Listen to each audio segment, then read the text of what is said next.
I'm joined now by Ali Soufan, founder of the Soufan Center and CEO and chairman of the Soufan Group. Ali's a former FBI special agent who interrogated al-Qaeda suspects after the 9/11 attacks. The Soufan Center just launched its new Mapping Insecurity project, which tracks domestic violent extremism here in the United States. Ali, you've talked about this in great detail with respect to extremists elsewhere in the world, particularly the European experience, where they have, ISIS and al-Qaeda were recruiting young European Muslims and sending them back to the Middle East to fight. How does this differ? How do we actually de-radicalize this group that your own organization says might be growing rather than shrinking? Thank you very much, Ali. And yes, you're 100% right. We had a lot of experience in dealing with for this, the so-called Salafi Jihadi threats before. And now we're dealing with white supremacists, neo-Nazi conspiracies, all the different groups that you mentioned earlier. And there's a lot of things that we can, a lot of lessons learned that we can bring from dealing with the Salafi Jihadis to dealing with this threat. In the last 20 years, gave us a lot of experience. But one of the best lessons learned from that experience is what not to do, not necessarily what to do. And this threat is a homegrown. This threat is in our communities. This threat is not an individual who came over and he radicalized by al-Qaeda, or this is something that we have in our culture, in our political system, and that's why it is very important for any strategy to be bipartisan and to have the support of the American public. We need a shared, unified perspective of the threat when we move forward as a nation to address it. Other than that, we might have an insurgency on our hand. One of the things from your report, the nexus between human security and preventing countering violent extremism, you write that preventing and countering violent extremism approaches are unlikely to succeed in the long term without addressing a range of structural factors, specifically political, economic, and social drivers. You also found that there are poor to non-existent mechanisms for monitoring initiatives in preventing countering violent extremism. Tell me about how those two things can help us.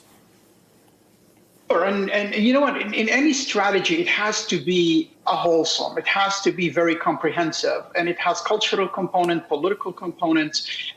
Let's look at the thread that we're talking about, and you did a great job kind of like focusing it and talking about the different elements and the groups that are part of this threat and part of the insurrection, frankly. First of all, we have to recognize that one size does not fit all. We need a close understanding of the grievances that mobilize people. We saw that on January 6th. We had conspiracy theories, we had white supremacists, we had neo-Nazis, we had anti-government militias. So one disengagement approach will not fit everyone. Also, we need to look at the threat as it is today, the diversified security threat as it is today, not as it was yesterday or how we think it's going to be tomorrow. Disinformation and conspiracies are clear drivers on the rise of violent domestic extremism. We've seen the impact of disinformation on the attack on the U.S. Capitol. We continue to see firsthand how disinformation is driving the narratives that directly feed into the threat. So any strategy by this administration to combat the threat needs to address this emerging terrorism disinformation nexus. And frankly, the private sector and social media platform have lots of responsibility in this area. Also, government. Government is not always the most credible messenger. So it's important to work with communities, with formers, with faith-based organizations and leaders, or whoever is most engaged in the community, and even with politicians that those individuals can probably listen to. I know it's difficult to get the former president on this, but there are a lot of other people in Congress who can play a good role in this. We need, as you mentioned earlier in your bullets about the program, invest in educational programs and messaging campaign to build tolerance, to learn historical lessons. We're a country that fought the Nazis, fought racism. We have monuments at Gettysburg, and we celebrate D-Day, to commemorate the storming of Normandy and defeating Nazism. So there's a lot of things that we can learn from history that can unite us together. Another important element here is the United States, did not invest heavily in prevention or off-ramp disengagement program. there are some important lessons to be learned from our past experiences encountering the Salafi jihadis, but also at the same time, we can learn a lot from dealing with our European allies and the Five Eyes countries and partners who have been confronting this white supremacist and neo-Nazi threats for a while.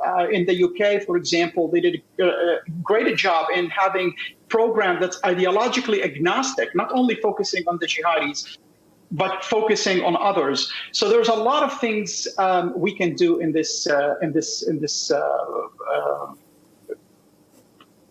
strategy. I recommend people go to the Soufan Center website and take a look at some of the very specific research that you've done in those ideas. Ali, as always, thanks very much for joining us. Ali Soufan is a former FBI agent, founder of the Soufan Group and the Soufan Center. Hey, thanks for watching our YouTube channel. You should know that you can follow today's top stories and breaking news and catch up on your favorite MSNBC shows all in one place. Download the NBC News app today.